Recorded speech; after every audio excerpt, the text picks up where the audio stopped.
এই রুমের ভিতরে মেটারে ঢুকাই মানে ওর স্বামীরে বাইর করি ওরা কয়েকজন ধর্ষণ করছে। থানার পাশেই গণধর্ষণের শিকার হয়েছেন বাড়ি থেকে পালিয়ে আসা এক কিশোরী।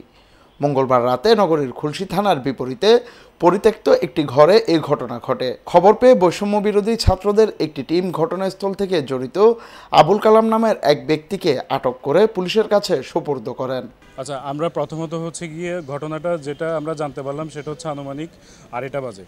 তার আগে রাত 2:30 বাজে। এবং যেই ছেলে এবং মেয়ে এই দুইজনই হচ্ছে গিয়ে আপনার কুমিল্লা, একজন থাকে দাউদকান্দি এবং আরেকজন হচ্ছে গিয়ে আপনার লাকসামে থাকে। তারা দুজনই প্রেম করে চট্টগ্রামে চলে আসে, বাট কোথায় থাকবে এটা তাদের কোথাও স্পেসিফিক কিছুই চেনে না। তখন গিয়ে আমরা লাস্ট পর্যন্ত আমরা যেটা জানতে পারলাম যে এটা একটা সিন্ডিকেটের হাতে পড়ে গিয়েছে। সিন্ডিকেটের হাতে পড়ে গিয়ে ওরা মেয়েটা যে ভিকটিম ও একটু প্রতারিত হয়েছে, কাইন্ড অফ ধর্ষণ বলা হয় এটাকে। একসাথে আপনার দুই দফায় এক দফায় 4 জন এবং আরেক দফায় 2 জন ধর্ষণ করা হয়। এবং এখানে যারা ধর্ষণে ইনভলভ ছিল তাদের মধ্য থেকে একজনকে আমরা হাতে নাতে ধরে আমরা পুলিশে হস্তান্তর করেছি।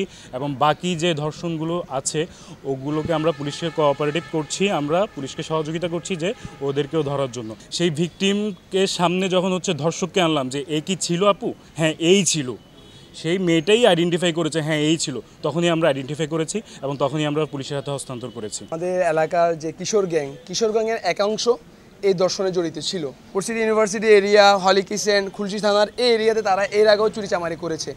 যখন আমরা ধর্ষণের কাহিনীটি শুনেছি তখন আমরা ধরেই ফেলেছি যে এরা থাকবে এবং ঈদের ফুটেজ আমাদের কাছে ছিল। তো এলাকা যারা সমাজবিদ ভাই ব্রাদার যারা আছে তাদেরকে আমরা নিয়ে বলছি ভাই এরাই থাকবে কনফার্ম। যখন আমি ভিকটিমকে দেখিয়েছি ভাই এ ছিল কি না, তখন ভিকটিম বললো এরাই ছিল। তখন আমি ক্লিয়ার হয়ে গেছি। ইভেন তারা বললাম তো এরা ছিচুরে চোর। তো আমরা চাই দৃষ্টান্তমূলক শাস্তি। আমরা কাল রাত থেকে 12টা থেকে আমরা এখানে আছি।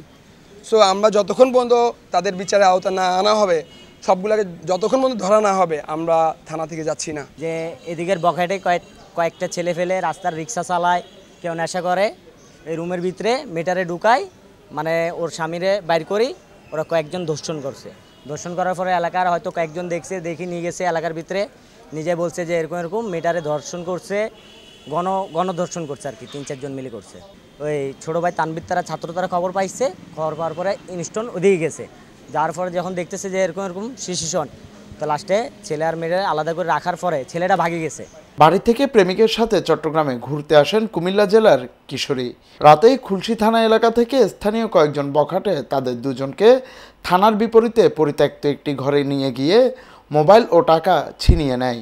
পরে ওই কিশোরীর প্রেমিককে আলাদা করে আটকে রেখে বখাটেরা একে একে 5 জন মিলে কিশোরীকে গণধর্ষণ করে পালিয়ে যায়। ঘুরতে এসেছি বয়ফ্রেন্ডের সাথে, রাত করে রাখছে, বাইন্দা রাখছিল, বাইন্দা আমার অত্যাচার করা শুরু করছে। আমি চিৎকার দিতাম না যে আমার মুখের ভিতরে চাপা দিয়ে ধরে রাখছে। 5 জন অত্যাচার করছে আমার উপর। টাকা ছিল, মোবাইল ছিল, মোবাইল নিয়ে গেছে, টাকা ফেরত দিচ্ছে। আপনার মতন 3টা পুলিশে আমাকে বাঁচাইছে। এই ঘটনায় খুলশী থানায় মামলা প্রক্রিয়াধীন রয়েছে বলে জানিয়েছেন পুলিশ। তবে একজনকে গ্রেপ্তার করা হয়েছে জানিয়ে জড়িত অন্যদেরও আইনের আওতায় আনার কাজ অব্যাহত রয়েছে বলে জানান পুলিশ। ভুক্তভোগী কিশোরী কুমিল্লা জেলার লালমাই উপজেলার বাসিন্দা। আটককৃত ব্যক্তি আবুল কালাম খুলশী থানাধীন ঝাউতলা বিজিএমই ভবন এলাকার বাসিন্দা হাবিবুর রহমানের ছেলে। জুনায়েদ হাসান, স্বাধীন কণ্ঠ, চট্টগ্রাম।